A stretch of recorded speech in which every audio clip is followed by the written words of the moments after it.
अवधूत चिंतन श्री गुरुदेव दत्त श्री स्वामी समर्थ. रिलिजियस काकू या आपल्या चॅनलवर तुमचे मनापासून स्वागत करते आणि व्हिडिओला सुरुवात करते. बघा, भगवान शिवशंकराच्या पिंडीवर आपण श्रावण महिना रोज आपण बेल अर्पण करत असतो. तर हे शिवपिंडीवर अर्पण केलेला बेल जर आपण खाल्ला तर काय होतं, हे आज आपण व्हिडिओमध्ये बघणार आहोत. बघा, श्रावणामध्ये सगळेजण 5 किंवा 11 जे काही घडतील ते रोज आपण बेलपत्र अर्पण करत असतो आणि काही ना कुठली आपली भगवान शिवशंकराची आपली सेवा असते. रोज आपलं नामजप असतं, व्रत वैकल्य आपले हे श्रावण महिन्यात चालू असतं. कारण हे जितकं आपण ह्या महिन्यामध्ये सेवा करू, व्रत वैकल्य करू, नामजप करू, तितकं आपल्याला कृपा आशीर्वाद प्राप्त होत असतो. तर आणि भगवान शिवशंकर आपल्यावर प्रसन्न होतात. तर बरेच जण महिनाभर उपास करतात, रोज महिनाभर 108 बेल, कोणी लाखोळी बेल वाहत असतं.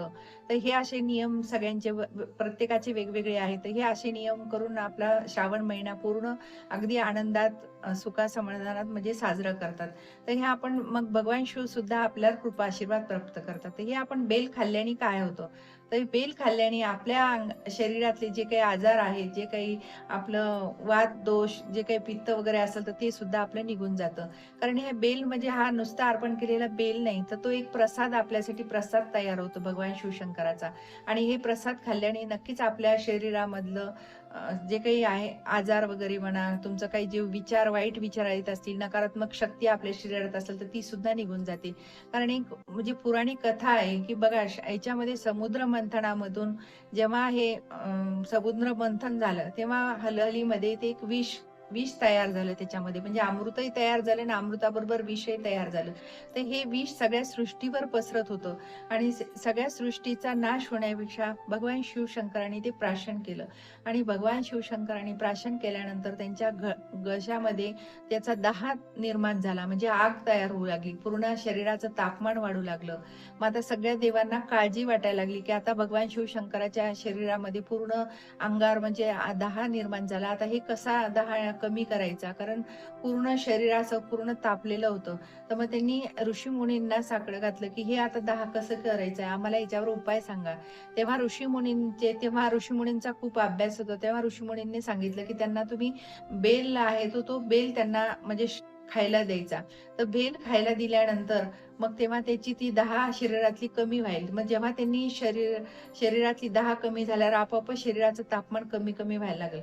तर त्यांनी तो म्हणजे बेल भगवान शिवशंकराला अर्पण केला आणि भगवान शिवशंकराच्या पिंडीला पूर्ण बेलाचं पूर्ण अर्पण केलं आणि असं बेल झाकून ठेवला त्याच्यावर आणि पाणी सुद्धा अर्पण केलं. तर तेव्हापासून ही प्रथा चालत आलेली आहे की भगवान शिवशंकराला श्रावण महिन्यामध्ये पाणी पण अर्पण करायचं आहे आणि बेल पण अर्पण करायचं. जेव्हा आपण बेल आणि पाणी अर्पण करतो तेव्हा भगवान शिवशंकराला शीतलता प्राप्त होते. आणि जेव्हा भगवान शिवशंकराला शीतलता प्राप्त होते तेव्हा भगवान शिवशंकर आपल्यावर प्रसन्न होतात आणि आपल्याला कृपा आशीर्वाद देतात. जी काही आपली इच्छा असेल ती सुद्धा आपली पूर्ण होते.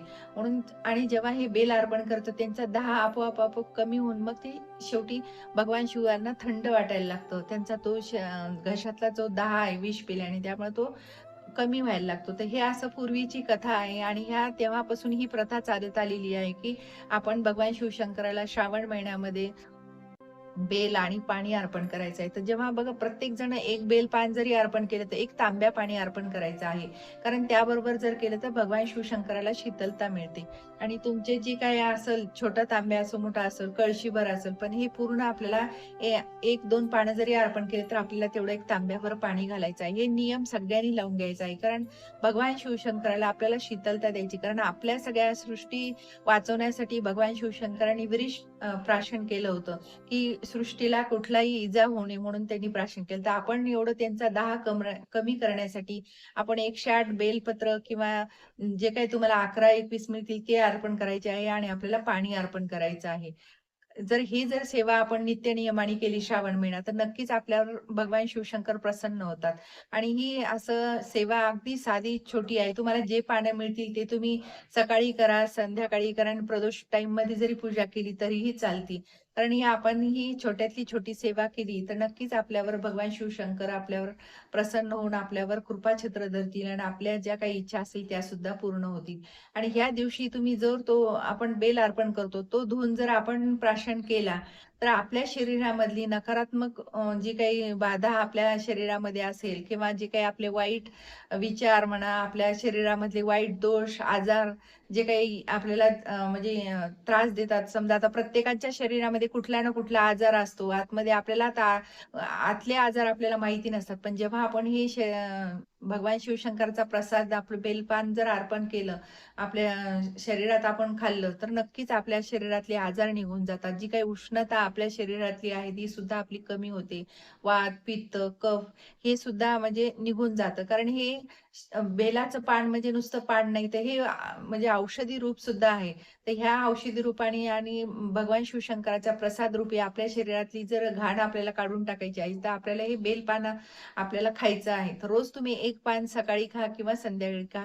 आपण नित्यनियमात जर खाल्लं, तर नक्कीच तुम्हाला म्हणजे याच्यात तुमच्याही शरीरात तुम्हाला बदल जाणवेल आणि याचं सुद्धा आपल्याला प्रसाद खाल्ल्याचं शुभ फळ सुद्धा प्राप्त होईल. तर अशामुळे आपल्याला रोज श्रावण महिना एक बेलपान किंवा बेलफळ मिळालं, तर बेलफळ सुद्धा तुम्ही ते उकळून पाणी काढा करून पिऊ शकता. तर बेलपान तर सहज आपल्याला सगळ्यांना मिळणारं असं बेलपान आहे. ते तुम्ही सहज शक्य प्राशन करू शकता आणि हे प्राशन जर केलं, तर आपल्या शरीरातलं जे काही आहे, ते सुद्धा सगळे जे आजार, गुडघे दुखणे असो, हातपाय दुखणे असो, ते सुद्धा निघून जातं. म्हणजे आपलं म्हणजे काय दोन्ही फायदा आहे. एक तर आपल्याला प्रसाद पण आहे आणि आपल्या आजारावर एक रामबाण औषध सुद्धा आहे. म्हणून आपल्याला हे बेलपत्र आपल्याला शिवपिंडीवर अर्पण केलेलं खायचं आहे आणि याने नक्कीच आपल्या शरीर बाधा आपली निघून जाईल आणि आपण अगदी म्हणजे ठणठणीत बरे होत. श्री स्वामी समर्थ. जय जय स्वामी समर्थ. माझा जर व्हिडिओ तुम्हाला आवडल्यास लाईक, शेअर आणि सबस्क्राईब करायला विसरू नका.